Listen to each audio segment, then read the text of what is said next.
Profesor Dr. Syed Nasaruddin, pengurus Masjid Istiqlal Jakarta. Masjid ni dapat anugerah masjid terbaik di dunia. Dia tulis paper, fungsi masjid di zaman Nabi SAW ada lebih daripada 25 fungsi. Bukan hanya untuk semayang, bukan hanya untuk mengaji, bukan hanya untuk umai kahwin, bukan hanya untuk umai mati. Tapi dia ada lebih daripada 21 fungsi yang lain. Pusat ekonomi, pusat komoditi, siap ada hospital. Oh, kita tengok, ya Allah, patutlah digelar masjid di zaman Nabi ini adalah Darus Sufa. Tempat pelindungan kepada semua orang boleh main tumpang. Yang susah, yang senang, yang kaya boleh berbakti, yang miskin boleh berteduh. Lepas tu saya simple, Masjid Madat, polisi kami tidak boleh carry forward duit bulan ni ke bulan depan. Masjid tak pernah ada duit dah. Dalam akaun tak pernah ada lebih 30,000. Yang tuan-tuan tengok tu, kutipan Ramadan baru ni 2 juta masjid. Tapi simpan duit tak? Tak. Setiap hari kami masak free untuk orang makan 500 pack setiap hari.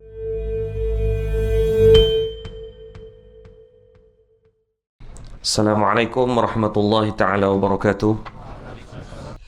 Baik, hadirin muslimin muslimat rahmati Allah Subhanahu wa taala. Bila kita sebut tentang ekonomi Islam, maka tuan-tuan, yang pertama kita kena betulkan dulu kefahaman kita dalam bab ekonomi ni. Siapakah ikon yang bawa ekonomi Islam yang cukup power, yang kita tak mendendangkan cerita ni adalah Nabi SAW. Saya rasa para asatizah pun dah kena mungkin menceritakan tentang apa kisah sebenar Nabi SAW. Dah duduk cerita Nabi susah, Nabi miskin, Nabi tak ada duit. Nabi bukan tak ada duit, tuan-tuan. Tuan-tuan, saya tajuk master dan PhD saya berkaitan perniagaan. Jadi bila kita tengok, tuan-tuan buka dalam kitab Sirah Nabi Dr. Mustafa As-Sibai. Tuan-tuan buka dalam kitab Sirah An-Nubala. Kalau tengok dalam kitab-kitab sirah, Nabi SAW ni kaya. Nabi bergelar status jutawan seawal umur 18 tahun. Dan Allah Subhanahu Wa Taala mentarbiah Nabi SAW dalam dunia perniagaan ni lebih lama daripada Nabi ditarbiah dalam dunia dakwah. Tuan-tuan pegang statement tu. Saya cerita tentang dalil dia. Statement dia, Allah mentarbiah Nabi dalam dunia perniagaan.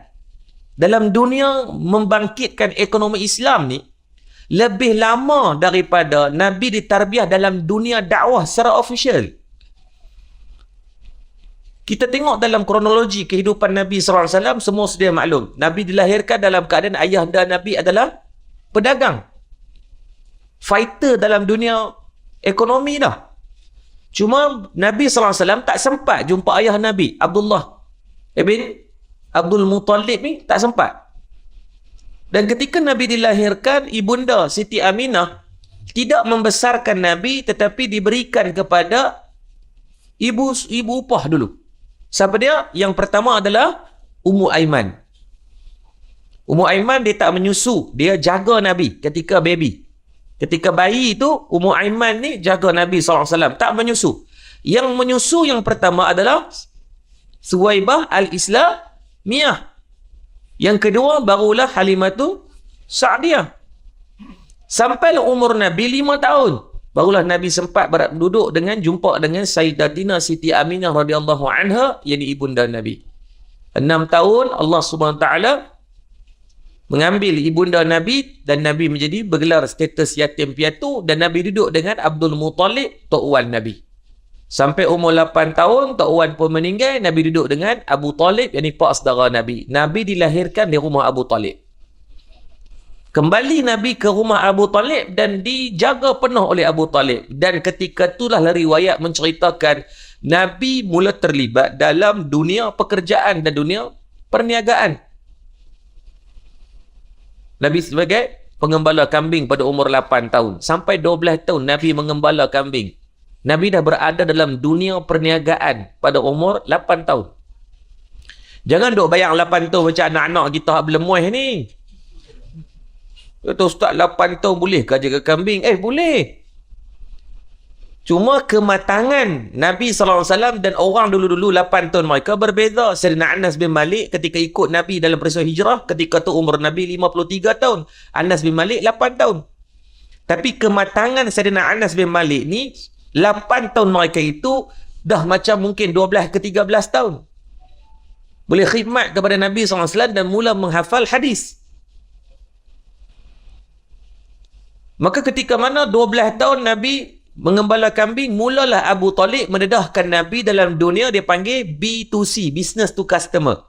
Himpun barang banyak-banyak, kemudian bawa berdagang ke Syam, bawa ke Kufah, bawa ke Basrah, bawa ke negeri-negeri yang luar daripada Mekah. Konsep perniagaan ni tuan-tuan, untuk makluman tuan-tuan, syarikat pertama di dunia yang mencapai nilai 1 trilion adalah Apple. Modus bisnes yang diperkenalkan oleh Abu Talib dan Nabi SAW ni diikut sebiji oleh Apple. Saya ingatkan mula-mula mungkin kebetulan tak. Tuan-tuan tahu tak, Apple ni dia bukan kaya dengan sebab iPhone. Tuan-tuan nak tengok betul ke tidak, tuan tengok ketika mana dilancarkan bulan lepas Apple 16, betul? Adakah saham Apple bergerak? Jawapannya tidak. Kalaulah itu menjadi produk utama, mesti kena bergerak. Contoh macam Tesla, memang produk dia adalah kenderaan. So bila Elon Musk melancarkan yang pertama dulu ni, memang spike dia punya stock market. Tapi Apple tak berubah dan tak berganjak. Lancar Apple 16, relax je. Stock market dia volatile sama je. Kok dia spike naik merobozu ke seketui sebatang ke, tak ada. Sama. Menunjukkan bahawa iPhone ni bukan adalah produk entiti utama kepada Apple. Tapi Apple dia kaya dengan apa? Dia jual Apple ke? Dah. Dia jual ekosistem. Dia tahu bila orang ada iPhone, orang akan beli cloud storage. Orang akan beli smartphone. Orang akan beli menatang kat telinga tu. Menatang apa dia panggil? Earbud. Orang akan beli software. Orang akan beli lagu. Orang akan beli game. So, dia menjual ekosistem. Zaman kita dulu, dia beli macam dia lagu-lagu dulu kata Walkman lah. Tapi iPhone datang dengan bentuk pengenalan semua lagu dalam tu terus. So, dia kaya dengan ekosistem. Baru kita perasan dalam dunia hari ni, syarikat-syarikat yang besar, contoh Apple, Amazon, Alibaba, memperkenalkan sistem yang dah dulu Abu Talib buat 1400 tahun lepas adalah menjual ekosistem. Mereka hanya menyediakan platform, seorang menghimpun barang mereka. Alibaba ada produk apa? Jack Ma ada produk apa? Tak ada. Yang dia jual adalah produk-produk orang. Amazon, Jeff Bezos ada produk apa? Tak ada. Dia menghimpunkan satu platform memang berniaga kat sini. Dia ambil apa? Commission. Grab ada kereta tak? Tak ada. Dia menggunakan kenderaan orang, dia menyediakan platform. Setelah riwayat menceritakan pada umur Nabi 12 tahun ni Nabi menyediakan platform. Hanun ada sutera, yang ni ada gandum, yang ni ada apa sekian benda, dihimpunkan setempat dan dibawa, diniagakan. Dia panggil business to customer. Istilah mudah kita faham ni, pasar malam. Pasar malam kita pilih macam-macam, tak ada? Ada macam-macam. Ada bahagian yang jual makanan kering, ada bahagian jual makanan basah, ada bahagian jual makan, ini pakaian, ada bahagian yang jual alat mainan. So, itulah konsep dia. Expo, tu. Kak nak festival, tu. Linduk buat dekat Ampang, saya pergi minggu lepas. Dia panggil apa? Food Festival Ampang Havoc ke apa tau. Nak boleh sampai tu tuan-tuan, lapak dulu. Jam, ya Allah, saya saja pergi sebab kebetulan ada isteri saya kata dia tabang, jomlah ada kawan dia berniaga kat situ. Ya Allah, seksanya lah nak masuk. Nak keluar tu lapak balik. So, dia menghimpunkan. So, sistem menghimpunkan tu, yang itulah kata berkat. Tapi itu dia lah, kita orang Melayu ni dalam bab centralization untuk nak berniaga ni dan cukup payah. Saya rasa mungkin dalam banyak-banyak kalau di Kajang tu ada food court kat Sungai Ram kan. Kat food court kat Kajang tu ada satu lah saya tengok yang dia meriah semua orang-orang kita berniaga. Hak lain ni payah lah, dia kira nak dengki hati perut semua ada. Kan boleh tengok orang lain naik sikit. Sedangkan sistem menghimpunkan, kita buat sama-sama ni tuan, terbukti dah berjaya. Orang-orang duk kaya Lazada, Shopee ni dia himpunkan. Industri ni akan bangun bila kita buat secara kolektif. Dia tak boleh buat Lone Ranger. Di Terengganu tuan-tuan, orang kenal ropok lekor ni dengan sebab satu peniaga atau banyak peniaga? Banyak peniaga. Kalau tuan-tuan pergi di Muar Johor, dia ada mi Bandung Muar. Mi Bandung tu dia boleh naik dengan hanya satu peniaga atau ramai peniaga? Ramai. Itulah ekosistem. Tapi orang kita tak boleh. Dia tak boleh. Dia ketak pala-pala. Kalau boleh dia berniaga, dia seorang je kerana berniaga di kawasan Semenyih ni. Serupa macam dia boleh supply tau. Dia bukan boleh. Dia tengok orang berniaga dengan macam dia. Dia kata, ni semua hati dengki. Ni hasad dengki. Hasad dengki apa? Pakat-pakat buat lah. Improve lah servis. Improve lah rasa. Ni dah. Bila berniaga ada pesaing. Bila perniagaan dia tak okey, dia kata, ni mesti kena santau. Banyak yang dengar, Ustaz tengok perniagaan saya dah drop. Kita sebab apa? Saya biasa Ustaz kena sihir lah. Cek balik tak ada pula kena sihir. Akhir zaman ni tuan-tuan, jin pun kena fitnah. Jin kata apa pula aku kena tuduh hari semua. Aku tak terlibat pun. Padahal bila pergi kedai dia tengok Allahu Akbar, rasa bapak tak sedap. Lepas tu dah lama tuan-tuan, kita order tuan-tuan. Kira gastrik dulu. Baru makanan nak sampai. Bila sampai pun PR tak ada langsung. Personal ration ku nak sambut ke apa tak ada. Duk main telefon. Kita duduk kat meja dah 20 minit. Baru nak ambil order. Lepas tu cakap pun lebih kurang. Abang nak apa? Tengok abang. Kita tanya makanan apa sedap? Makanlah abang weh. Tapi try tengok kalau kita pergi kedai tom yam. Nak makan apa? Tak balik gitu. Beranan lah kata ni. Sedangkan dibangunkan dengan cara itu. Nabi ajak lama dah, tapi kita tu dia lah.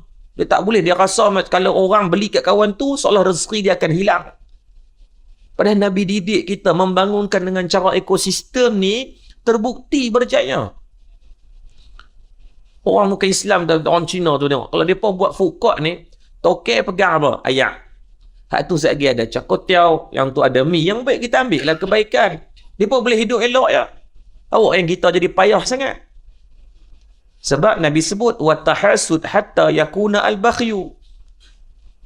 Kita ni kira semua benda nak jadi sebagai sentimen kepada watahasud, hasad dengki yang bawa kepada perpecahan. Hari ni tuan-tuan memang berjaya.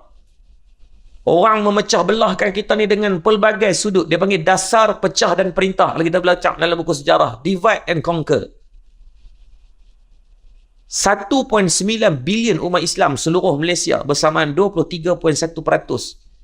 The highest second religious in the world population ni Islam. Kristian 29, Islam 23. Tinggi tuan-tuan. Dalam 1/5 manusia yang ada di atas muka bumi beragama Islam. Tapi ke mana kita ni? Sebab apa? Yang bergaduhnya banyak. Kalau tuan-tuan tengok dalam peta geografi kita, Israel ni duduk betul-betul tengah, dikelilingnya semua Islam. Bawahnya Rafah adalah Mesir. Di kiri dan kanannya adalah Lebanon dan juga Syria. Islam. Di atasnya adalah Turki pun Islam. Sempadannya itu dengan Jordan pun Islam. So bayangkan kalaulah kita kata out of 19 bilion, kita bendarkanlah genapkan tu jadi 2 bilion umat Islam. Yahudi ada berapa total tuan-tuan? Seluruh dunia 14 juta sahaja. Boleh check sekarang world population. 2 bilion bahagi dengan 14 juta, 143 orang Islam, hanya seorang nisbah mereka. Tapi kenapa boleh nampak lemah sangat? Sebab senang je. Pecah dan perintah. Tidak ada rasa self-belonging dah. Kita terlupa dalam sirah ketika mana melihat seorang perempuan yang diusir. Maka Nabi SAW mengarahkan 1 batalion pergi turun untuk bela nasib orang perempuan itu. Tapi sekarang berlaku ke tidak? Tidak. Daripada 1920, British membuat satu perjanjian untuk keluarkan Yahudi yang dibunuh di Jerman atas perintah yang digerakkan oleh Adolf Hitler di bawah Nazi. Maka Palestin ni negara yang berdaulat ketika tu, rasa di atas rasa kemanusiaan. Maka ambil mereka sebagai orang yang dizalimi, berikan mereka penempatan. Dan mula daripada situlah satu siri kezaliman yang dibuat. Summum bukmun umyun fahum la yarji'un. Orang Islam di seluruh keliling mereka itu, kalaulah diambil tindakan, selesai dah. Tapi tak, biar masing-masing selfish dengan pentadbiran negara masing-masing. Saya belajar di Mesir dulu. Kalau kita tengok, ya Allah, 90 juta rakyat ni, kalau kita pergi jentik, kutir seorang sikit pun arwah yarham dah. Tapi tak buat. Sebab apa? Duk rasa tu negara mereka, tu ni negara kami. Kita terlupa kalimah la ilaha illallah Muhammad Rasulullah itu tidak memisahkan di antara apa pun sempadan. Hari ni tuan-tuan, dipecahkan kita dengan banyak ni dalam bab negara, cara negara, negeri, cara negeri. Oh, hang mana Johor, Johor. Hang mana Kedah, hang mana Selangor. Oh, hang geng mana Arif Aiman, aku geng Faisal Halim. Alah, bergaduh. Tu tak bincang dalam bab sukan, bergaduh. Sukan sepatutnya menjadi satu ibadah, tapi pergi stadium tengok. Pelik panggil seorang-seorang. Hak duk dalam padang tu, mereka berkawan punya baik. Hak kita luar ni tuan-tuan, jadi mangkuk ayun siapa? Kita terlupa yang Nabi kata, wa'an jismihi fima ablahu, jasad dan tubuh badan ni, menjadikan sukan tu ibadah untuk kamu. Sukan dulu ni orang kata apa? Sukan itu menyatukan. Hakikat hari ni menyatukan ke atau pecah belah? Pecah belah. Terus sudut bincang konteks politik lagi. Terus sudut bincang konteks mazhab lagi. Maka dasar pecah dan perintah membuatkan tuan-tuan yang sepatutnya boleh jadi kuat jadi lemah. Maka sebab tu Nabi bawa dulu dengan ekosistem tu dibawa. Okey, semua umat duduk sekali pakai-pakai ambil kebaikan. Pasar Madinah dibangunkan, tidak ada sewaan yang diberikan dan tidak ada sistem booking. First come, first serve. Siapa datang dulu, dialah tentukan di mana tapak yang dia nak niaga. Membuatkan para sahabat ni bangun awal untuk pergi dapatkan tapak di pasar Madinah. Nabi tidak kenakan yuran ataupun apa-apa sewaan, melainkan disebut dengan musyarakah. Apa makna musyarakah? Perkongsian hasil. Yang untung banyak, bagilah. Jadi sewaan dengan keuntungan tersebut. Yang tak untung, tak apa, hari ni tak payah bayar sewa. Tapi masing-masing di atas dasar amanah. Ni tak kita kalau buat lagu tu perasan. Pakai tak kutip apa, pergi tanya untung tak kan ni? Tak untung kan ni. Padahal tu dia kod selori. Maka tuan-tuan dirahmati Allah, sampai umur 12 tahun, sehingga 16-18 tahun, Nabi bersama dengan Abu Talib dalam dunia B2C, business to customer. Ketika tu wujudnya nama baru yang kita kenal, yang sampai hari ni nama dia menjadi masyhur dan orang sangat mengenang jasa yang begitu besar, sehingga Nabi kata dia merupakan salah seorang daripada bidadari syurga adalah Sayyidatina Siti Khadijah radhiyallahu anha. Belum berkahwin dengan Nabi, hanya mengenali Nabi dalam dunia perniagaan. Khadijah offer Nabi 1000 ekor unta siap dengan barang dagangan. Disebutlah riwayat pada umur 18 tahun, Nabi berjaya menguruskan unta dan juga barang dagangan tadi dijual ke Basrah dan pergi ke Syam, sehingga kan habis semua barang dagangan termasuk dengan unta. Patutnya pergi jual barang atas unta je, tapi sebabkan Nabi ni terlalu power sangat dalam sales and marketing ni, Nabi jual sekali dengan unta. Bahasa mudah macam ni. Anak kita habis SPM, tu dia abang, mama cek nak berniaga. Kita pun tak apalah, ada duit lebih sikit, kan BSP boleh bawa keluar, kita beli food truck dekat dia. Harga berapa food truck? 100,000. Habislah 100,000. Kemudian bagi modal kat dia untuk buat burger 10,000. Dia pun keluar pergi berniaga, pukul 3 petang, tengok-tengok pukul 6 petang balik rumah naik Grab. Sudah kita hangin dah. Sudah mampu dah. Mana food truck aku? Tanya dari Alung, mana food truck mama? Dia kata, lemak mama tadi berniaga burger. Pukul 3 buka, pukul 4.30 tu habis semua burger. So untunglah 5,000 kat situ. 5,000 untung. Banyak. 50% keuntungan, modal 10, bawa balik 15,000. Dalam duk kemas-kemas nak balik, ada seorang makcik tu datang, dia kata nak juga burger. Saya abang lah cek, Alung abang lah kata dah habis dah burger. Tak nak juga, berguling-guling depan kedai. Lepas tu dia kata, kalau tak ada burger, jual lori burger pun boleh. Uish, berapa nak makcik nak beli? 140,000. Dia buat kira-kira, daripada jual burger, baik jual lori. So dia jual lori 140,000 cash. Modal tadi lori berapa? 100,000. So kat tangan anak kita dah ada berapa ketika tu? 140 campur dengan 15 dah ada 155,000. Keuntungan burger 5,000, keuntungan lori 40,000. Cerdik tak anak kita? Cerdik ha? Kalau ada anak macam ni, tuan-tuan, sayang macam tu sikit pun tak apa. So Nabi SAW sepatutnya pergi jual barang di atas unta, tapi Nabi jual sekali dengan unta, so balik tu less commitment. Tuan-tuan bayang nak buat balik daripada Syam, nak balik ke Mekah, jaraknya 1,800 km. Nak bawa unta, senang kan susah? Susah. Susah. Binatang ni tuan-tuan, dia bukan dengar cakap macam manusia. Bukan boleh buat grup WhatsApp kat dia. Bagi location lah, apa semua ada, tanda tagging lah, apa semua, tak ada. Dia ikut teradap dia je. Dalam kitab hayawan sebut, seorang manusia maksimum boleh uruskan 3 ekor sahaja unta. Itu maksimum. Maksudnya, tuan-tuan pernah tak kita kira tentang ilmu management? Tuan-tuan, 1,000 ekor unta bahagi dengan 3, kita akan dapat 333. Maksudnya, ketika umur Nabi 18 tahun, Nabi dah mempunyai bilangan pekerja sebanyak 300 orang. Kalaulah Nabi tidak ada ilmu pengurusan perniagaan, mana mungkin boleh urus 300 orang? Saya ada staff 250 orang untuk pekerjaan, untuk bisnes saya. 250 orang ni tuan-tuan, semua pala dah. Sat-sat bini bersalin, mak menakan tunang, Tok Wan, Tok bersalin. Nak jangan ada buat main. Lama-lama tok modern ni. Ni tak lawak tuan. Kita 200 orang ni pun rasa, ya Allah, pecah kepala ni nak urus ni macam-macam. Sampai yang betul-betul hak tipu-tipu, baru ni dia buat dalam surat permohonan tu melalui online Alphatech. So kita cek alasan dia nak cuti sebabkan cuti memang kita benar. Kata dalam salam ada EL semua ada pun. Kemudian tengok alasan dia, Tok Wan meninggal. So tak apalah, Tok Wan meninggal satu. Jadi HR kontak dia, kata Ustaz boleh dah Ustaz datang cek. Tok Wan dia ni 2 tahun lepas dah meninggal dah. Tak jadi meninggal ke apa? Hidup balik Tok Wan dia. Jumpa Dragon Ball kot noh, yang 7 bola jiwa tu. Tanya ke dia tu, kata bila menipu ni tuan-tuan, orang menipu ni dia bukan ingat dia tipu.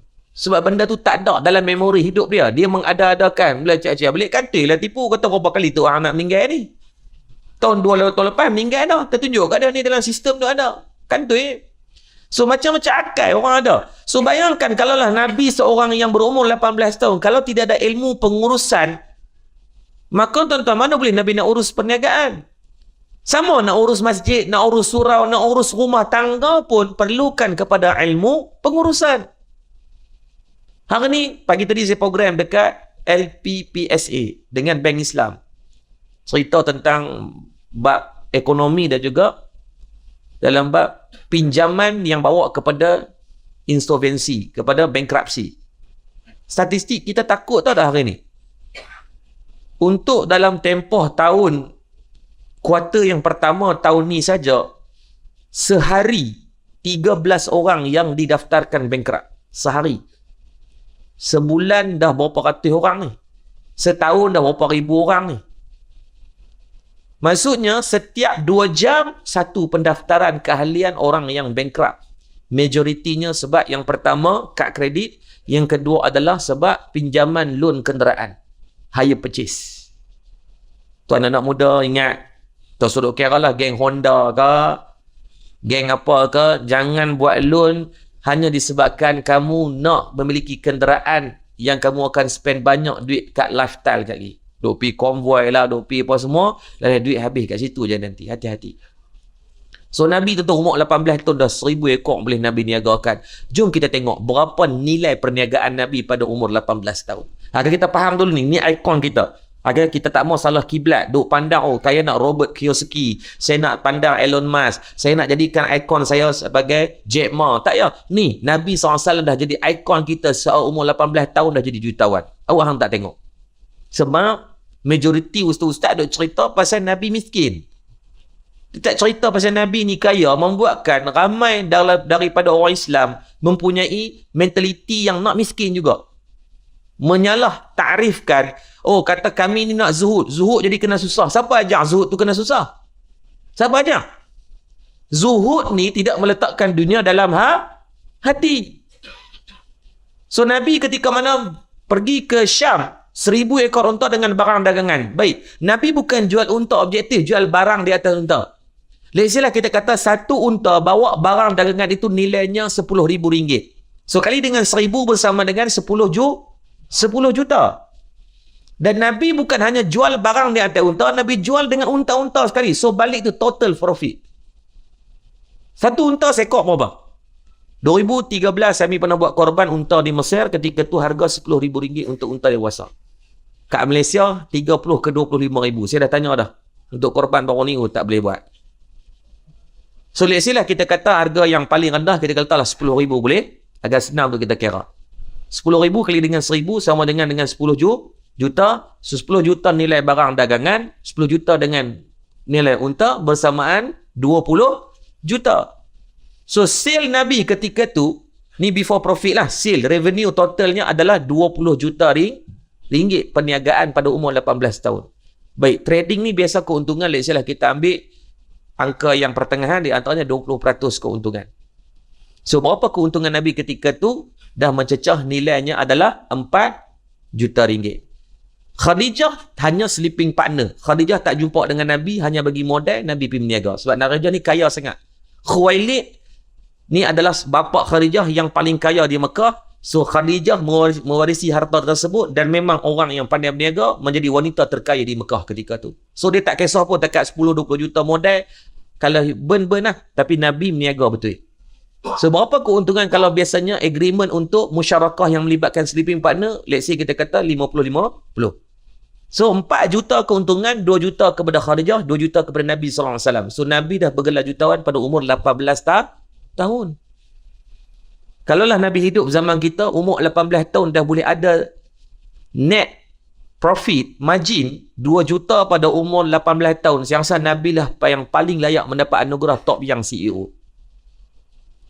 Umur 21 tahun, nama watak baru timbul, namanya Maisarah, pembantu Khadijah. Entah, sebab tengok pelik ni, Nabi berniaga terror sangat. So Khadijah nak tengok apa strategi Nabi, dihantar Maisarah untuk tengok macam mana modus bisnes yang dibawa, yang oleh Nabi bawa, model canvas Nabi bawa ni. Ketika tu diberikan 2,000 ekor unta. Nilai perniagaan 40 juta. Nilai keuntungan 8 juta. So siapa kata Nabi miskin? Umur 25 tahun Khadijah melamar Nabi SAW, dijadikan suami. Ketika berkahwin, adakah Nabi berhenti berniaga? Tak. Sampai umur 40 tahun Nabi berniaga. Boleh tengok dalam kitab sirah. So berapa tahun Nabi? Sampailah umur 40 tahun dapat wahyu yang pertama di Gua Hira, barulah Nabi berhenti dalam dunia perniagaan. Nabi fokuskan kepada dunia dakwah. 13 tahun di Mekah, 10 tahun di Madinah. So berapa lama Nabi berdakwah? 13 di Madinah, di Mekah, 10 di Madinah, bersamaan 23 tahun. Baik, tengok balik berapa Nabi berniaga? 8 sehingga 40. Berapa? 32 tahun. Maka statement saya tadi, Allah mentarbiah Nabi dalam dunia perniagaan ni, nak membangunkan ekonomi Islam itu lebih lama daripada dalam dunia dakwah. So tuan-tuan yang terlibat dalam perniagaan, tak kira lah walaupun sekecil-kecil perniagaan, berbanggalah tuan-tuan. Tuan-tuan duduk di atas jalan sunnah yang besar. Tapi tidak diceritakan. Kita terlupa ketika Nabi bagi 10 nama kepada Sayyidina Huzaifah Al-Yamani radhiyallahu anhu. Daripada 10 nama yang diberikan kepada Sayyidina Huzaifah Al-Yamani, 7 sahabat Nabi jutawan. Siapa dia? Abu Bakar As-Siddiq, Sayyidina Umar, Sayyidina Uthman, Abdul Rahman Al-Auf, Zubair Al-Awwam, Talha bin Ubaidillah, Sa'ad bin Abi Waqqas. Ni 7 sahabat Nabi yang bukan takat jutawan. Jutawan yang kaya raya. Dalilnya apa? Ketika berlakunya perang Tabuk pada tahun 9 Hijrah, Sayyidina Osman ibn Affan sahaja. Saya tak ambil Abdul Rahman Auf, saya tak ambil Abu Bakar, saya tak ambil Sayyidina Umar. Yang ni memang dahsyat punya. Sayyidina Osman memberikan apa? 1/3 sulus. 1/3 daripada nilai harta dia. Berapa ketika tu? Dalam riwayat kata 500 ekor unta. Itu untanya tak kira duit-duit. Unta-unta, lembu ni, kuda-kuda. Ambil unta saja. 500 ekor unta, tadi kita kata kalau nilai 10,000, so berapa? 5 juta. So bayangkan hanya dengan satu peperangan. Tu tak kira Badar 2 hijrah, Uhud 3 hijrah, Khandaq 5 hijrah, Khaybar 7 hijrah, Hunain 8 hijrah. Ambil satu peperangan saja. Tabuk saja 500 ekor unta, 5 juta. Kalaulah kita hari ni bagi 5 juta, saya perasan cek besar surau. Nak abang kata bagi tu lah. Tapi tuan-tuan, para sahabat ni tuan-tuan, bila kita tengok-tengok, ya Allah, kaya sungguh mereka. Maka dengan kekayaan itu, mereka tidak jadikan kepentingan mereka. Menjadikan kepada kepentingan ummah. Sebab tu tuan-tuan, niatlah semua dalam ni nak jadi kaya dan bertakwa. Bukan kaya untuk kita. Dia kata, Ustaz, buat apa jadi kaya? Dia kata, Ustaz, kita ni hidup kena zuhud. Silakan, zuhud itu pilihan yang sangat baik untuk kamu tentukan dalam kehidupan. Sebagai akhlak, tawaduk kamu. Tapi bukan berarti zuhud itu dalam keadaan yang kena miskin, kena susah. Pakai jubah, tengok Isnin, Khamis, Jumaat bau. Serika pun malas. Membuatkan tuan-tuan orang tengok akhlak Islam tu dari segi pakaian tu orang takut dah. Kalau dulu orang tengok geng-geng tablik daripada lari, selerak macam kena digantu. Tapi bila pembawakan ni dibawa, kita tengok yang sekarang ni geng-geng tablik, nampak mereka lebih mesra, nampak yang dibawa dengan satu pakaian yang cantik ni tuan-tuan. Budak-budak rasa okey tak? Rasa okey.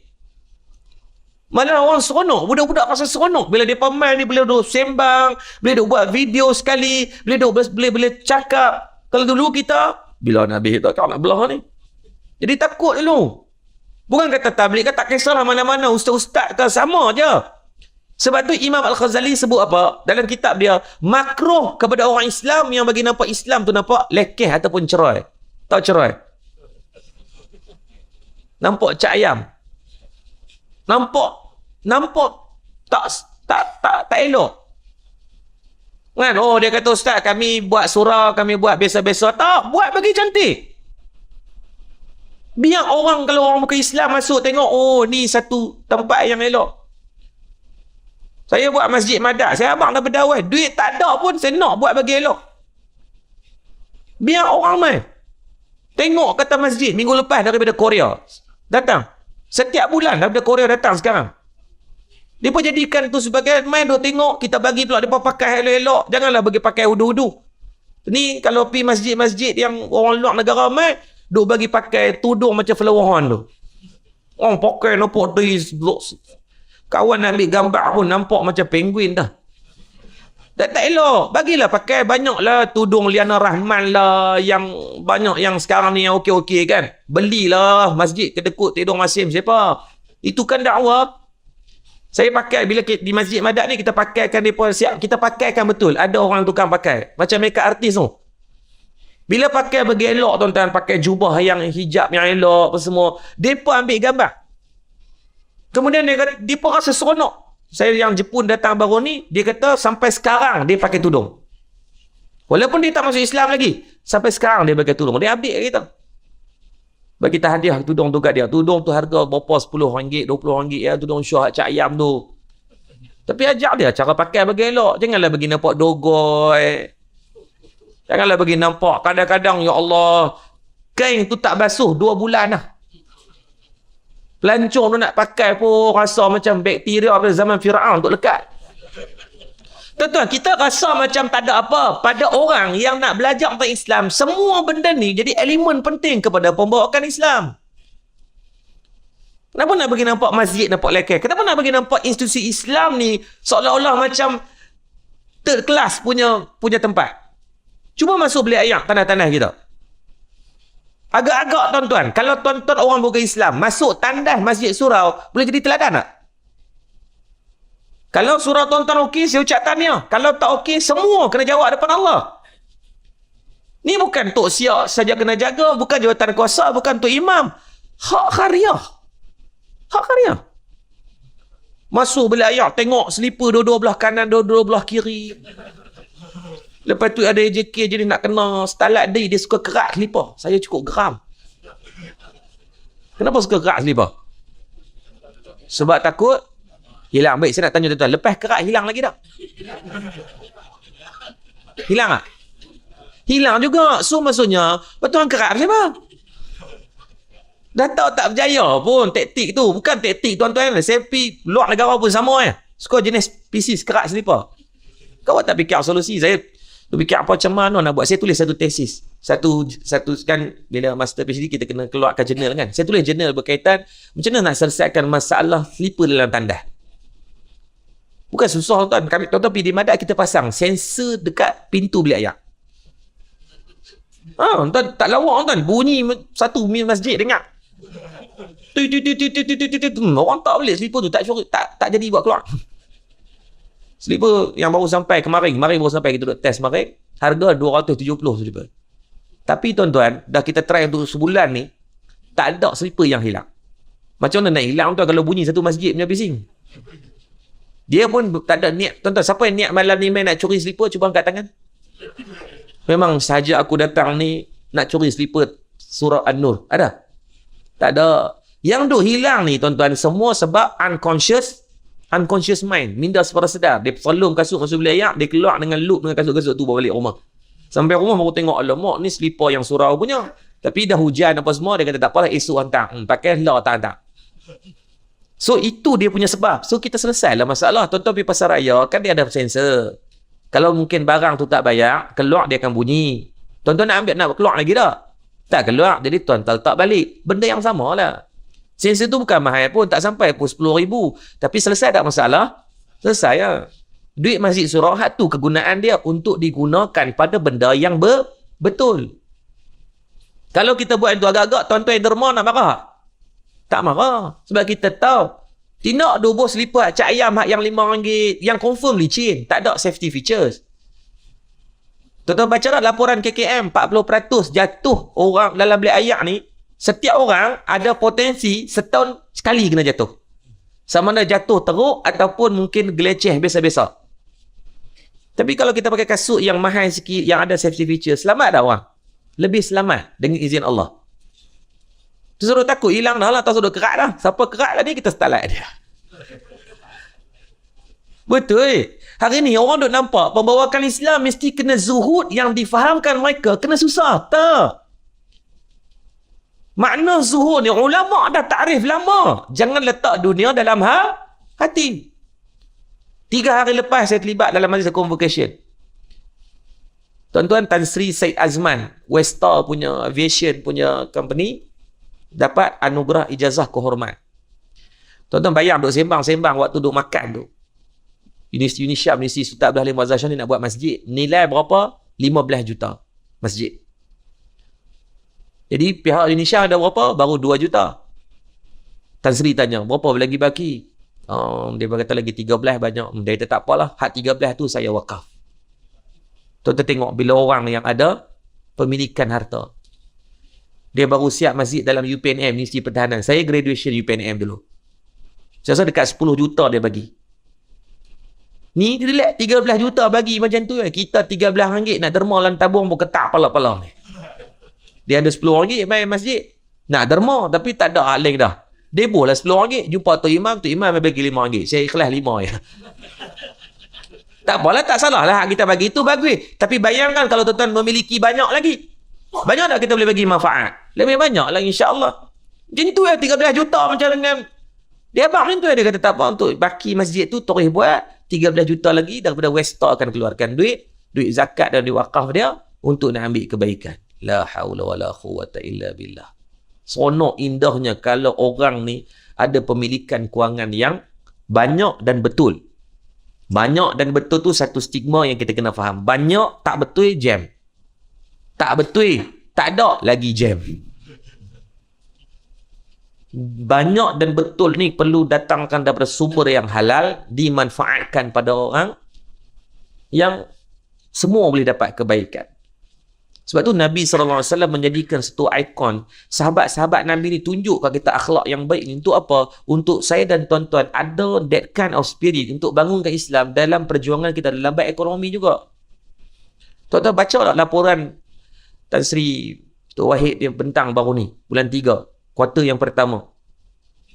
Public listed company, yakni di bursa saham ada 1,000 company lebih. Di KLCI kita tengok chart lepas waktu berita di 8 tu, hanya 7% pemilikan oleh orang Bumiputera Islam. 7% tuan-tuan. 60% orang Islam di Malaysia, kita domination on major dalam Malaysia, tiba-tiba 7% je nak sembang kari apa ni. Macam mana kita nak gerakkan ekonomi agak-agak?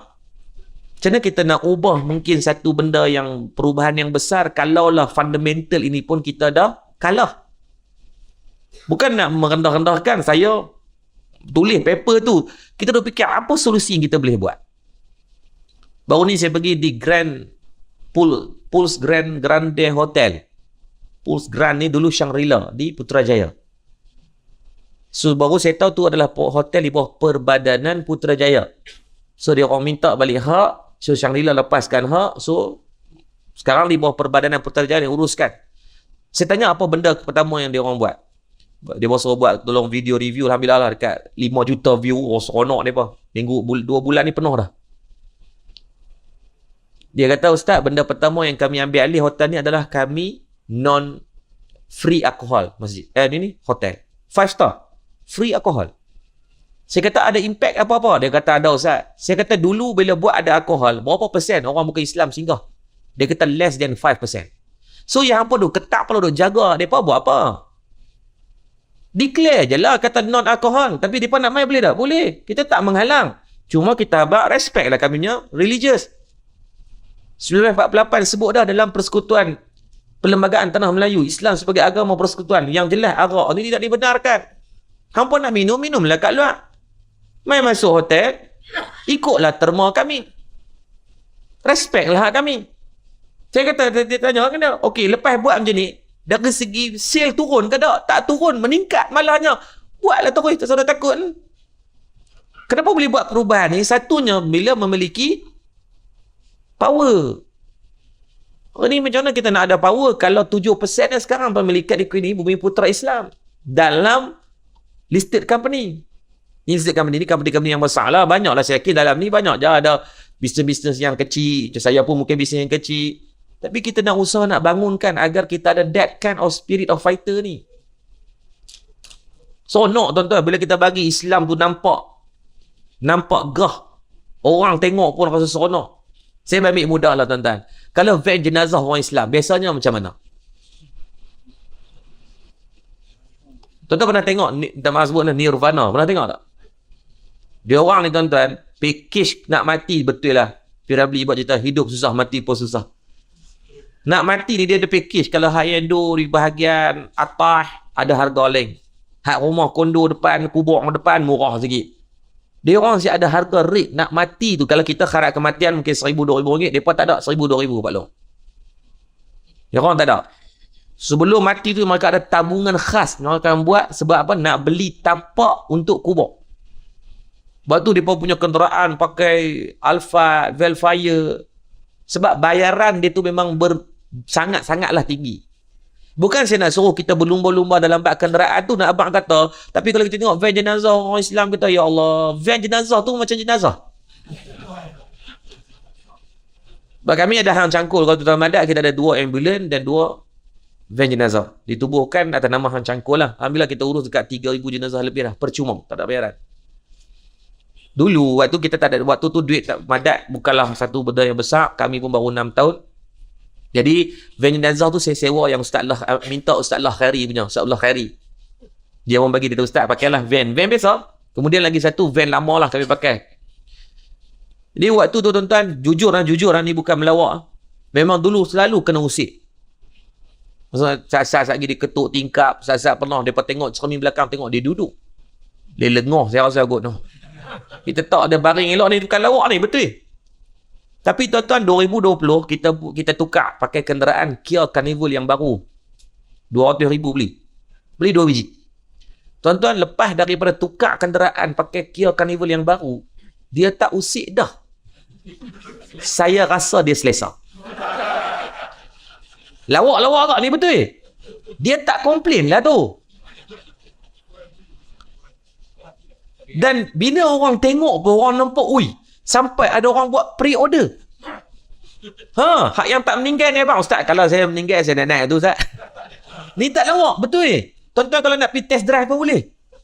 Baring lah, try.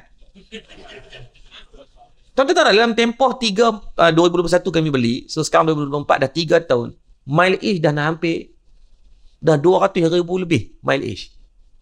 Maksudnya efektif tak penggunaan dia? Berebut orang nak naik. Lah, tuan-tuan gelap lah dah. Betul ni. Tuan-tuan bayangkan, hanya trigger benda-benda yang macam ni pun tuan-tuan, ya Allah, orang dah sonok tengok Islam. Tuan-tuan bayanglah ni semua ni saya doa jadi jutawan, hartawan yang bertakwa ni. Banyak tak yang tuan-tuan boleh buat perubahan? Banyak. Kan? Kita buat yang geng rapat dengan tadi saya sampai tengok ramai anak-anak muda kita. Tunggu Ustaz. Tuan-tuan bayangkan kalau ada yang berduit sikit, kita tajar budak-budak tu buat contohnya tim bola. Saya di masjid kami ada tim bola, akademi bola, ada akademi memanah, ada akademi berkuda, ada akademi badminton. Dan yang latest adalah akademi takraw. Baru ni kami masuk Open Selangor, akademi memanah, akademi badminton, Tafiz dan budak orang awam ni menang Open Selangor. 260 orang Cina tanya, macam mana nak masuk Madat? Sebab kita menang dengan budak BM, tiba-tiba budak Tafiz boleh menang dengan budak stick, budak BM. Dia pun tanya, macam mana nak masuk Madat? Dia kata, boleh masuk kena hafal Quran. Oh, Quran tu apa? Bagus tak? Dia dapatlah satu pendahan. Sebab tu takkanlah rasa, oh Ustaz saya, biarlah kita buat bagi masjid ni orang main semayang, orang balik, orang mengaji. Sudah tak? Profesor Dr. Syed Nasaruddin, pengurus Masjid Istiqlal Jakarta. Masjid ni dapat anugerah masjid terbaik di dunia. Dia tulis paper, fungsi masjid di zaman Nabi SAW ada lebih daripada 25 fungsi. Bukan hanya untuk semayang, bukan hanya untuk mengaji, bukan hanya untuk umai kahwin, bukan hanya untuk umai mati. Tapi dia ada lebih daripada 21 fungsi yang lain. Pusat ekonomi, pusat komoditi, ada hospital. Oh, kita tengok, ya Allah, patutlah digelar masjid di zaman Nabi ini adalah Darus Sufa. Tempat pelindungan kepada semua orang boleh main tumpang. Yang susah, yang senang, yang kaya boleh berbakti, yang miskin boleh berteduh. Lepas tu saya simple, Masjid Madat, polisi kami tidak boleh carry forward duit bulan ni ke bulan depan. Masjid tak pernah ada duit dah. Dalam akaun tak pernah ada lebih 30,000. Yang tuan-tuan tengok tu, kutipan Ramadan baru ni 2 juta masjid. Tapi simpan duit tak? Setiap hari kami masak free untuk orang makan 500 pack setiap hari. Hari Sabtu, macam hari Sabtu nak main ni, macam esok pagi Jumaat kan. Esok pada Khamis, hari aku tak tahu yang hari apa ni. Jumaat subuh kita masak 1000 pack sarapan pagi sebab jemaah lebih kurang 1000 orang. Untuk Sabtu 5,000 pack Ustaz. Sabtu setiap minggu. Saya rasa ada yang ramai yang pernah main kot, kalau hari Sabtu kuliah tu memang 4 ke 5,000 orang, so semua makan free. So duit orang derma tu orang nampak. Hilang slipper, ganti slipper baru. Kami ada stok slipper. Kita buat kerjasama dengan Bata. Sampai ada orang main, Ustaz, slipper kami murah, boleh nak buat hilang. Kenapa nak takut? Duit orang ramai bagi ni untuk apa? Untuk dimanfaatkan. Baik, saya tanya tuan-tuan yang datang malam ni. Siapa yang derma niat duit tu nak disimpan? Maksudnya seronok kalau jawatan kuasa bentang, alhamdulillah kita boleh simpan duit 1 juta, 2 juta. Ada tak? Tak ada. So maksudnya, setuju tak saya kata, yang tuan-tuan derma ni, tuan-tuan nak dimanfaatkan. Betul? Maksudnya, kalaulah kita, saya tak tahu, surau tuan-tuan atau mana-mana, saya pergi ada satu masjid di Shah Alam, kutipan dalam akaun ada 7 juta. Dia tanya Ustaz, bukan masjid Shah Alam lah, masjid di dalam kawasan Shah Alam. Yang papi buah-buah tu mampu aku. Dalam saya mengajar kuliah bulanan masjid Sultan Salahuddin. 7 juta. Dia main tanya ustaz, kami tak tahu nak belanja apa. Ya Allah, kita kata banyaknya benda. Hang beli tanah dekat kawasan tu, bangunkan buat apartmen, buat sewaan. Banyaklah benda boleh buat. Dia tak tahu nak buat apa. Tuan-tuan, dalam terma lain, kita mahu sebut kasar sikit nak, pecah amanah. Sebab tuan-tuan bagi nak duit dia belanja, orang tak belanja. Sama lah, orang bagi duit untuk simpan, orang pergi belanja, pecah amanah tak? Orang bagi duit untuk disimpan. Tiba-tiba dia guna. Breach of trust tak? Breach of trust. Orang bagi untuk dibelanja, tapi dia simpan. Salah tak? Salah juga. Cuma terma tu tak dibawa sebab kita rasa macam awkward. Hakikatnya sama lah. Tu jangan simpan, belanja. Ambil benda yang bagi manfaat kepada anak akhirat. Banyak je. Anak-anak kita yang boleh sambung mengaji, pergi luar negara, masuk universiti, bagilah. Kan mereka termasuk dalam asnaf yang layak mendapat fisabilillah. Happy tak anak akhirat? Barulah dia balik di sini nak berbakti. Dia nampak kewujudan dia, recognize-nya, pihak masjid, pihak surau ambil berat pasal dia.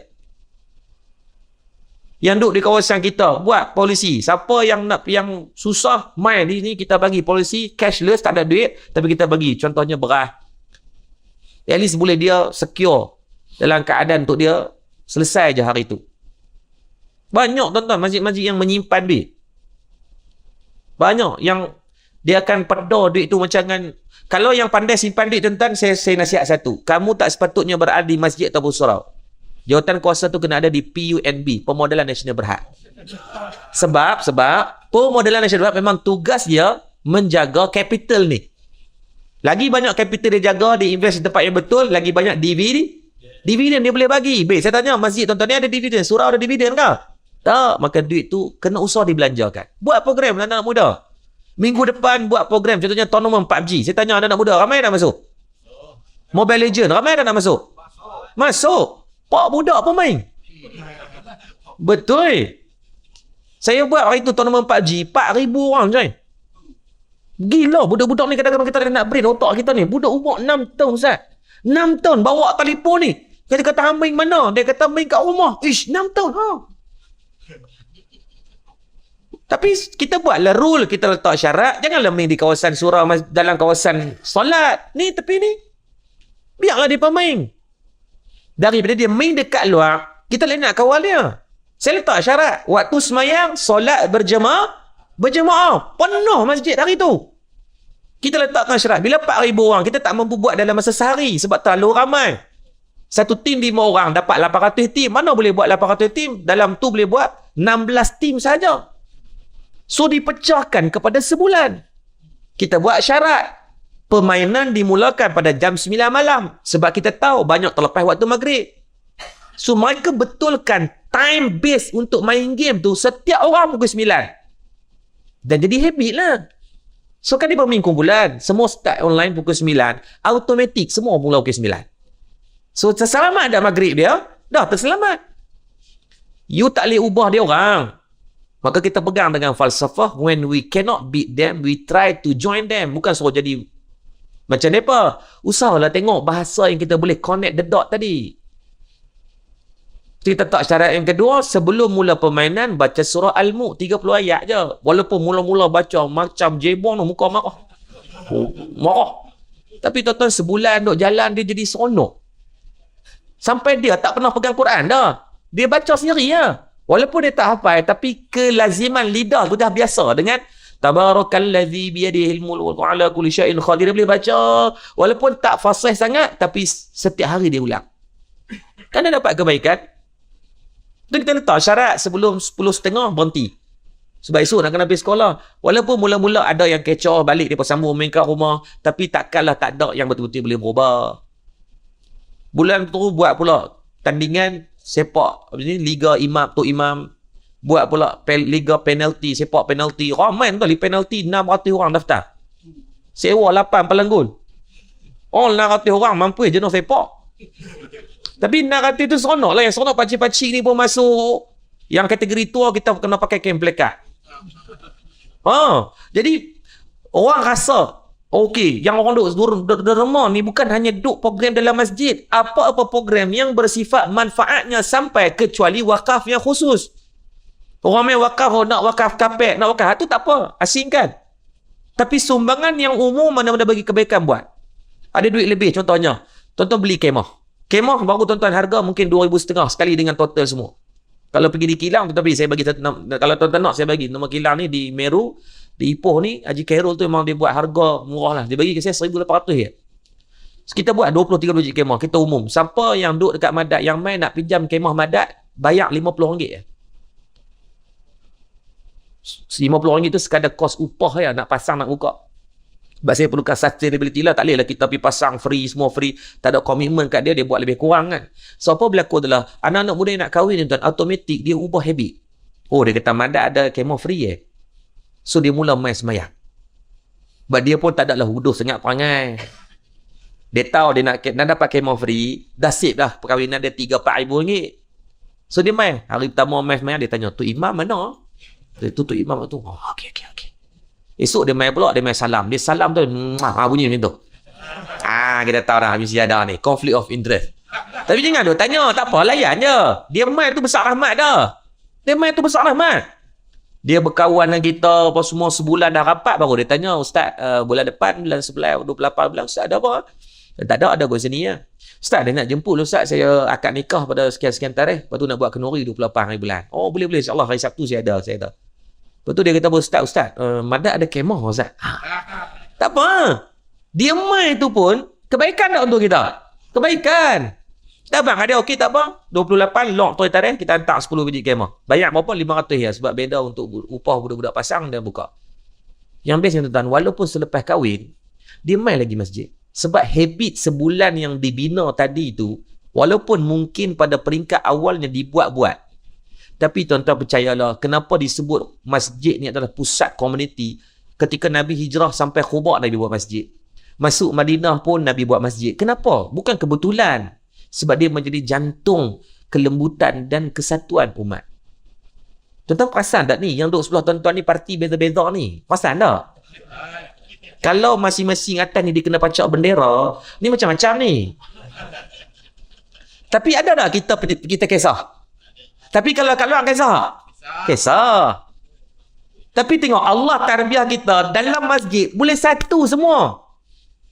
Dalam ni ada yang berbeza, yang fikrah salafi sikit, yang ahli sunnah wal jamaah. Tapi boleh duduk sekali tak? Boleh sekali. Tuan-tuan bayangkan Imam Mekah mai baru ni, Syekh Mahir datang. Dia boleh baca, dia ikut mazhab Syafi'i. Hak kita baru pergi mengaji 4 tahun, balik-balik duk kira nak ikut pala kita ya. Mau bos talak ya jenis ni. Syekh Mahir tu alim. Tak diangkatlah sebagai imam Masjidil Haram kalau tak alim. Main Malaysia, saya terkejut dengar dia baca Bismillahirrahmanirrahim. Dibacakan secara jahat. Lepas semayang, ada wirid. Baru kita tengok, ya Allah, tengok orang alim.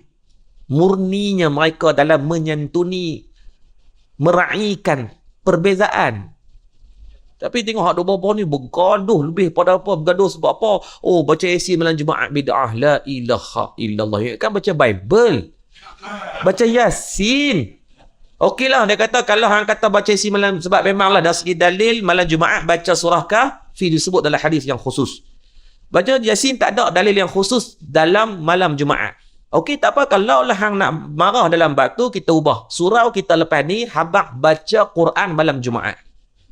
Cuma waktu hari malam tu, kita pilih surah Yasin. Salah? Tak salah. Sebab Yasin sebahagian daripada 114 surah daripada Al-Quran. Tapi dah nak jadi bergaduh juga. Dia pun fikir bergaduh. Lagi apa tunggu ni? Ni lagi berapa bulan bergaduh pula bilangan rakaat tarawih. Kan? 8 ke 20? Lain-lain kita kata, surau buat 20, masjid buat 8. Tapi baca panjang sikit. Oh, tak, dia kata bid'ah juga. Lah tu hang buat yang mana? Dia kata saya geram, saya tak buat dua-dua. Oh, tu. Tak mau buat. Sebab tu tuan-tuan, bila kita bercakap tentang soal ekonomi Islam, dia bukan soal kita. Soal ummah. Nabi tak kaya untuk diri dia. Nabi kaya untuk ummah. Sahabat tak kaya untuk diri sahabat. Sebab tu dibelinya telaga, diwakafkan tanah, dibuat. Apa pemilikan mereka ini, mereka tak fikirkan tentang rumah, difikirkan tentang ummah. Sebab tu kena ubah lah. Kalau public listed company pun 7% saya tengok, aduh, penat kita. Akaun CDS tak ada. Tak apalah, tak suruh terlibat dengan saham ke apa. Cuma nak abang kata rendahnya dari segi kesedaran kita. Yang ada duit tuan-tuan bantulah. Kau mana boleh buat. Ni yang mungkin dulu bekas, dia ni bekas cikgu. Buka pusat tuition. Kita ada duit sikit, sewa kawasan mana-mana ataupun di surau ni manfaatkan. Jadikan sebagai pusat tuition. Ajak matematik, ajak bahasa Inggeris, ajak sains. Apa ilmu yang Allah bagi pada kita tu utilization sahaja. Ada kamu pandai dalam bab mungkin dalam bab jadi bola, buat bola. Kamu pandai dulu bukan tok guru silat ni ada, saya yakin ayah kita yang ada ilmu kemahiran pertahanan diri, buka gelanggang, apa masalah? Bukan nak kena tempat yang gagah. Kalau orang dulu-dulu lagi lah dia balut pakai pelepah-pelepah nyok tu je. Dulu mana stand dia, balik lebam-lebam, tak apa Betul. Yang mungkin ada bukan black belt taekwondo. Takkan nak bawa ilmu tu sampai mati. Didiklah anak-anak kita hari ni. Ustaz, saya dulu guru Quran. Ajak orang Quran. Ustaz, saya dulu bekas askar. Ajak budak-budak kawat. Tuan-tuan percayalah, apa pun segmen yang tuan-tuan buka akan ada sambutan. Bulan lepas, 2 tahun lepas kami buat klinik bola sepak. Saya panggil Badrul Bakhtiar bekas-bekas player negara ni. Bila budak-budak tengok, wih ada. Macam tuan-tuan di Selangor, siapa yang player-player top? Faisal Halim. Yang nama-nama besar yang dalam Selangor. Tuan-tuan invite je mereka, mereka main. Ustaz, bayar mahal dah. Tak tak. Sangat mengejutkan. Saya pernah panggil Faiz Sobri. Saya panggil Badrul Bakhtiar. Minggu lepas kita buat Liga Tahfiz Kedah. Kita panggil Rizal Khazali. Ni player-player, maksudnya setiap negeri tu dia adalah budak-budak, dia pun kenal lah siapa dia. Kena tanya dia lah. Jangan duk pergi jemput. Zaman-zaman kita Dolah Saleh, dia kata mampu aku tak kenal. Pergi jemput zaman-zaman Pak Long, mampu budak-budak nak tahu. Panggil yang player-player yang sekarang lah, yang budak-budak trigger. Yang bestnya, saya rasa dah 7-8 orang kita panggil. Saya panggil Faizal Tahir 2 hari lepas. Orang takut dengar, ui, stop bayaran mesti 20-30 ribu. Memang standard rate corporate mereka, satu lagu 15 ribu tuan-tuan. Tapi bila kita panggil, dia pun dengar masjid surau, dia pun tahu, dia tetap, Ustaz, saya mai atas dasar kebajikan, saya nak tumpang pahala juga. Yang bestnya semua ada pemahaman yang sama. Walaupun dia pun lolak, tuan-tuan tengok, yang apa kata merapu pun, try panggil tengok. Dia pun mai. Try tengok, tak percaya, bulan 12 ni tak berapa hari lagi nak bulan 12, cuti sekolah kan ada 10 hari. 18 hari bulan cuti, 29 sampai 29. Cuti sekolah bulan 1. Okay? Plan lah buat klinik bola sepak. Panggil ni jawatan kosong, budak-budak muda ni ramai.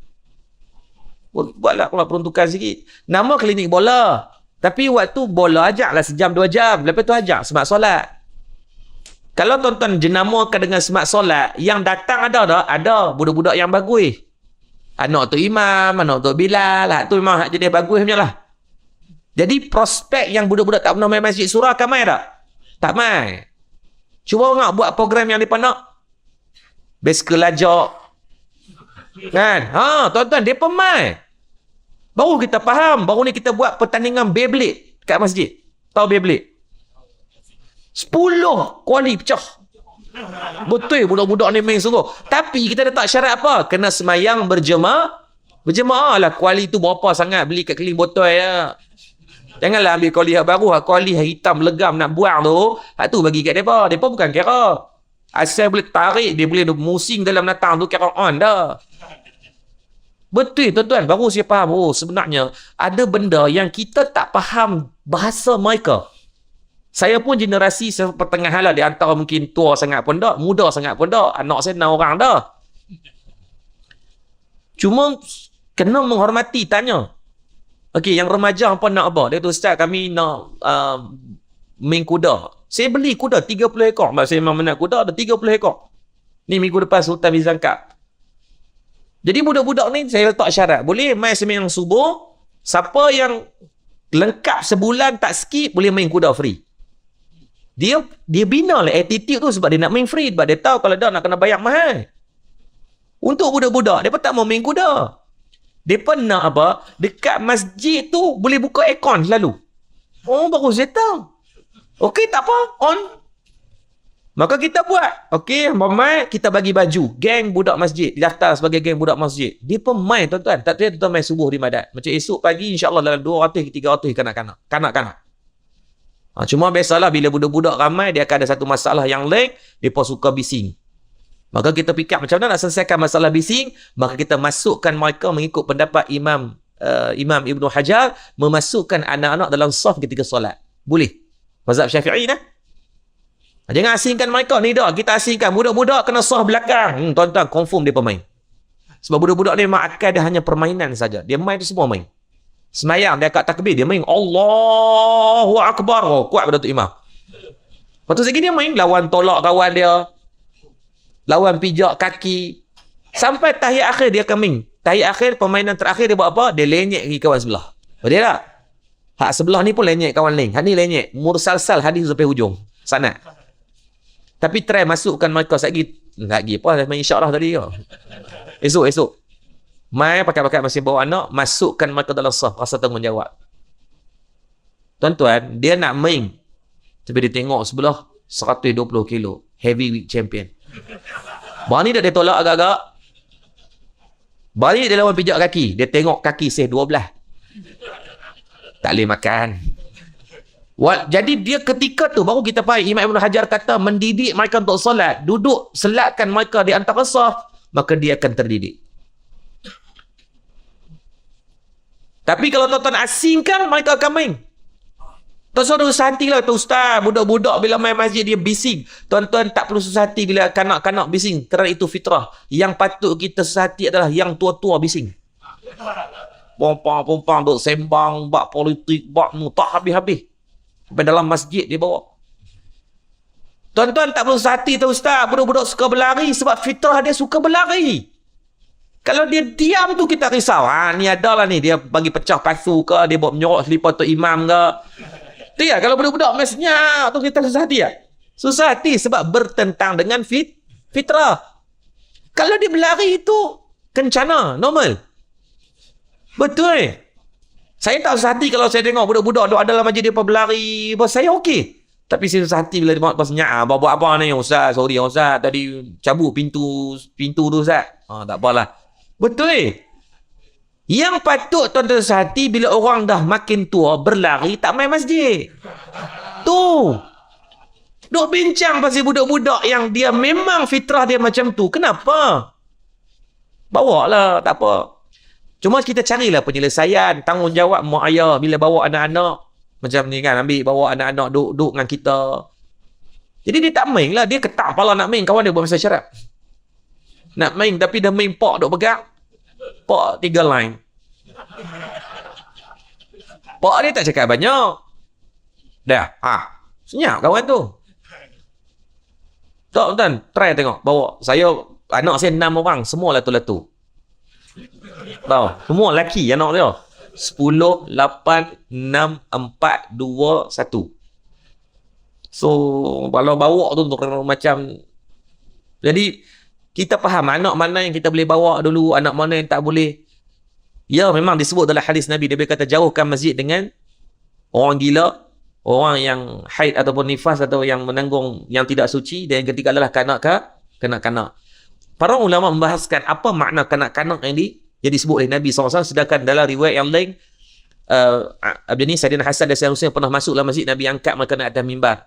Sayyidatina Umamah, cujunda Nabi, tengah Nabi duduk semayang, dia naik di atas belakang Nabi. Nabi raikan dia sampai habis solat.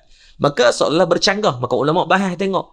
Makna jauh daripada kanak-kanak. Yang pertama, kanak-kanak yang menanggung najis. Maksudnya ada bawa pakai pampers sampai melandok sampai ke lutut. Ni macam bola pimpong dia bawa. Kita tengok lemak. Dan itu tanggungjawab kita lah sebagai mak ayah dah masuk masjid, kita pergi bersihkanlah anak tu bagi elok. Yang kedua, anak-anak yang tidak boleh dikawal. Dia memang anak ni, ada anak yang hyperaktif, tak boleh kawal. Kalau dia masuk masjid tu macam Formula 1, orang dia lari sana, lari sini. Ada pula jenis lari, dia pijak spek mata orang, mengganggu sampai berdekat macam tu, maka itu adalah tanggungjawab ibu dan ayah. Dah kita tahu anak kita lagu tu, terus ada bawa lagi lah.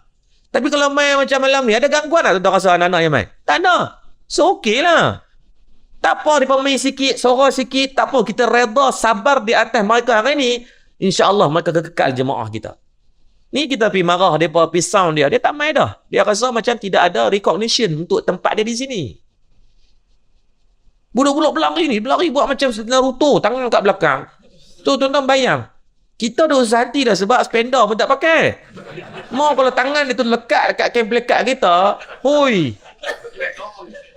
Balik awal. Jangan dapat main. Betul.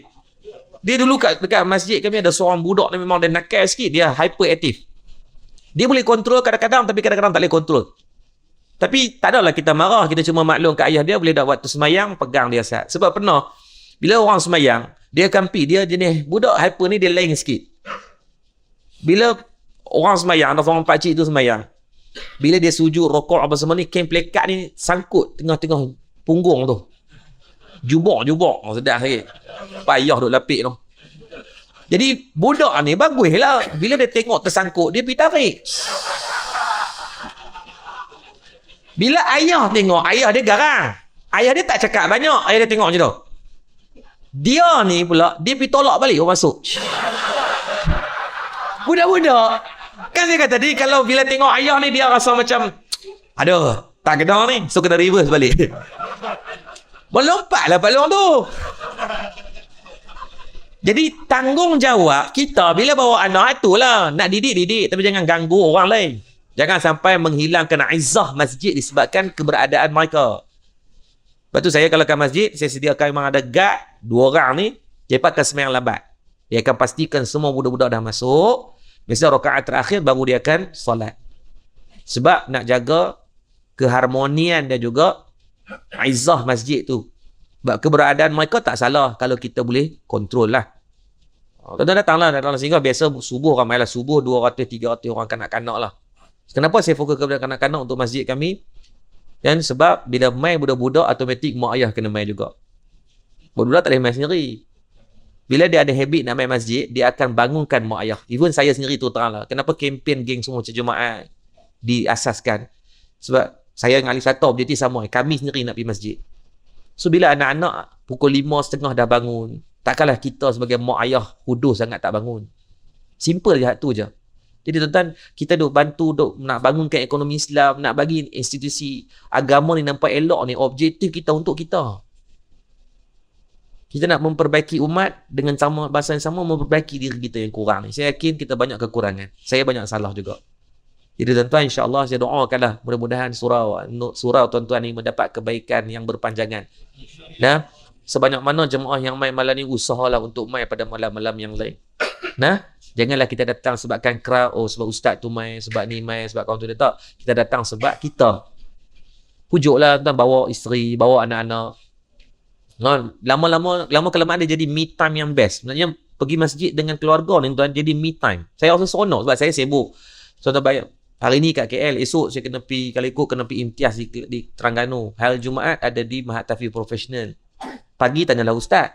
So Terengganu patah balik, tanyalah ustaz, pergi balik ke Pahang. Sabtu saya ada di Madat. Ahad dekat Madat balik.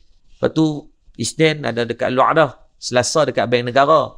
So kalau ikut jadual ni, mak tu mana nak ada masa dengan anak-anak? Tak banyak masa. So masa yang ada walaupun sikit, manfaatkan. Try lah bawa mereka main masjid. Kadang-kadang mungkin suami tak mau ikut. Maklum boy yang lamonet. Bawa je ajak. Pujuk. Lama-lama dia akan okey. Dia akan jadi satu waktu yang dia panggil quality time within family. Tu adalah waktu solat berjemaah. Jadi saya doakan tuan-tuan, Allah memberkati, dan terima kasih banyak kepada pihak Jawatan Kuasa Surau. Jadi sama-sama ni biar kita keluar dari masjid malam ni nak jadi orang kaya yang bertakwa. Keluar zakat bagi banyak. Kan kita boleh banyak benda ni, kita boleh bangunkan, kita tengok tanah-tanah yang terbiak, tanah-tanah rumah yang orang tinggal delong, kita pakai-pakai beli, surau buat gabungan koperasi, kan, himpun duit beli. Kita buat apa? Airbnb. Kan, anak kharif tuan-tuan setiap bulan ada orang luar domai kan, bagi depa sewa kat situ. Mana-mana anak kharif ni bagi depa rate 10-20%. Sonok. Nah, cari untuk kita buat akan ada ekonomi yang baik ini untuk sustainability. Nah, soalnya jadi orang kaya, tuan-tuan boleh bagi, habaq kat Tok Imam, saya bil elektrik surau saya nak bayar. Buat kempen. Kan? Saya nak setiap kali lepas waktu solat, aircon buka. Biar budak-budak sekolah main, boleh duduk berehat. Kalau di masjid kami pasang 6 modem Unify tu setiap sudut masjid. Agar budak datang, mereka nak main game boleh kat masjid, mereka nak buat kerja pun senang. Kemudian aircon kita buka pada waktu tengah hari agar budak-budak mai boleh rehat di masjid. So, sekarang jadi macam mana? Dia transit balik ke sekolah, van sekolah akan mai drop dekat masjid. Bila dia balik, asar ataupun maghrib, mak ayah mai ambil. Mak ayah bila mai ambil anak, dia mai semayang tak? Automatik dia tersemayang jemaah. Betul. Ada mak ayah kita mula-mula kita tengok hari dia mai ambil di belah tu Tapi bila hari-hari dia mai, dia jadi alah kita ni tuan-tuan jahat tak mana pun, loklak tak mana pun dia mai ada dipanggil back to nature kita ni dengan Allah. Nurani kita ni Allah Nabi sebut apa? Kullu mauludin yuladu ala fitrah. Kita dilahirkan di semua berjenis belaka. Mana ada beranak-beranak isap gam? Ada ya siapa keluar ni orang semenyih keluar ada ganja kat mulut? Gudang garam ada? Suria? Tak ada. Beranak ni elok belaka. Nurani kita tu fitrah kita agama. Tak percaya tuan-tuan tengok sejam 2 jam kita duduk dalam kuliah ni, sekali lagi bangun mulut sebut nama apa? Allah. Ada sebut nama Fir'aun? Ada tak? Tak ada. Maksudnya fitrah dalam hati kita ni ada Allah. Sama lah bila mak ayah main mula-mula dia ambil anak, dia pun tak masuk semayang. Tapi main lama-lama dia tengok dia main semayang jemaah lah ni. Walaupun niat nak ambil anak, walaupun niat nak hantar anak, sama lah. Kita pun jadi semangat, kadang-kadang tumpang semangat tu. Bila isteri rajin main mengaji, suami rajin main berjemaah. Sebab tu agama ni dengan siapa yang kita kawan. Nah, usaha kita bangunkan. Mudah-mudahan. Bagus tu, bagus. Orang tuan-tuan ni meriah ni. Nah, terus. Kita pun sebagai anak karya, siapa lah mana yang baik, mana yang ni. Komunikasi dengan pihak jawatan kuasa. Kan, kalau jawatan kuasa boleh terbuka, buat program-program macam ni. Tuan-tuan kena bercakap lah. Siap kat Tok Imam, siap kat jawatan kuasa masjid nak kena fikir semua benda kat apa, kita maklum ustaz boleh ustaz cadangan, kita buat program sekian-sekian. Yang baik kita pun janganlah tolak semua, janganlah kita ambil semua. Kan tengoklah pada kadar kemampuan kita macam mana kan. Buat apa program yang boleh bagi kebaikan, manfaatkan tu. Maka ekonomi is back nature kepada tulang belakang kepada dakwah dan agama. Sebab tu Nabi Allah tarbiyah lama dalam dunia membangkitkan ekonomi Islam sehingga sahabat-sahabat ni berjuang habis-habisan sehingga hari ni ditinggalkan. Tetapi tengok ada pasar yang tanah itu daripada Saidina Abu Bakar, ada hotel yang daripada Saidina Uthman, padahal ada 1400 tahun jarak dia. Baru ni tanah tu Abu Bakar As-Siddiq punya yang diwakafkan di Masjid Nabawi. Dia buat apa? Hotel. Namanya hotel wakaf. Seronok kita tengok. Kita duduk situ pun rasa ya Allah, 1400 tahun dah Saidina Abu Bakar As-Siddiq meninggal duduk sebelah Nabi SAW. Dan kebaikan itu berterusan jadi jambatan kebaikan untuk beliau. Yang ada duit hari ni, ada rumah, ada kenderaan, ada macam-macam. Fikir macam mana nak selfish untuk kita pula. 50 tahun tuan-tuan kerja hidup, takkan duit tu nak jadi sebagai harta waris. Bincang dengan pihak masjid. Ustaz, kalau saya meninggal, saya wasiat rumah saya satu tu untuk masjid, untuk surau, untuk buat manfaat. Sebab tuan-tuan kalau tinggal harta waris, kita tak dapat apa juga. Waris dapat. Kalau dia buat benda baik, dapat pahala kita. Kalau buat berlaku maksiat, kita nak kena tawak depan Allah nanti tu. Sebab apa? Harta tu asbab daripada pemilikan kita dulu.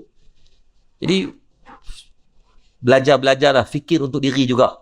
Saya tak salah, tinggallah sebahagian pada mereka, tapi untuk kita biar ada rasa self belonging tu.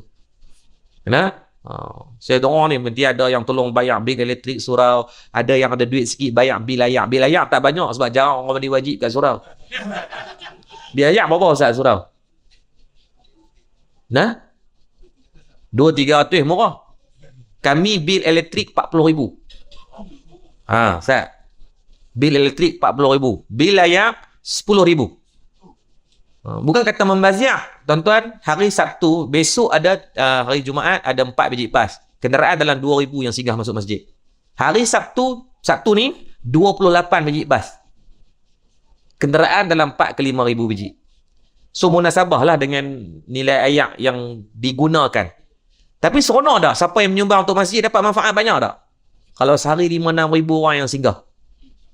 Dari si ROI, return of investment, lagi seronok lah dia. Lagi banyak yang masuk. Surau tuan-tuan, dia pun ramai dah. Ramai tak ramai, pahala tak dapat. Tapi kalau dimanfaatkan lagi seronok tak kita? Of course lagi seronok. Lepas tu 10,000 tuan bil air. Bil elektrik lah yang teruk 40,000 ni sebab bila kita buat polisi, budak-budak boleh datang rehat. Dalam masjid ada hotel, bawah ada hotel. Ada 32 katil hotel, susah-susah boleh masuk secara percuma. Jadi 24 jam lah. Jadi kita buka je, tak apa bagi orang ramai, sebab tu 24 jam orang ada dalam masjid. Masjid tak tutup mah. Dan kalau kita ada kapasiti tu, kita buat je lah. Seronok lah orang, siapa nak menyumbang. Saya pun seronok menyumbang kalau saya tahu surau tuan-tuan boleh dapat kebaikan yang sebanyak itu kan. Siapa yang banyak bilayang, buat kempen basuh kereta kat surau, ada masalah? Tak ada masalah, sebab kita tahu kita nak tumpang duit tu. Buat kempen berak kencing di masjid surau, ada masalah? Tak ada masalah, sebab bilayang kita tolong bayar. Janganlah pakai duit masjid dah. Kita ni, hak meniaga dalam ni duk nganga apa? Hak yang kerja dah mungkin kita ada pemilikan harta sikit. Allah 300 sebulan, setahun baru 3,600. 10 tahun baru berapa? 36,000. Miskin ke kita? Tak miskin. Tapi buat tak? Tak buat. Salah kita pakai rebut. Rugi ni, peluang ni. Peluang. Masuk beli ayam, tengok selak pintu tak ada. Tukar. Ni dah, duk komplain. Kesian kat orang masuk berak kena pegang ni dia. Tapi kalau kita tukar, baru RM4. Selesai masalah tak? Selesai. Selama mana selak tu ada, tuan-tuan dapat pahala. Cuti-cuti bawa anak-anak main ni, cuci bawa mereka, ajak dia khidmat main surau. Walaupun surau ada orang tukang cuci, kita tahu, kita rebut peluang tu. Abang kata Imam boleh tak hari Jumaat, Sabtu ni saya nak bawa anak-anak, Sabtu cuti, pagi nak bawa lepas subuh tu, abang kan kita bersihkan habis ni cermin. Dia ajak dia cara khidmat, masuk beli ayam, bersih beli ayam. Dia belajar.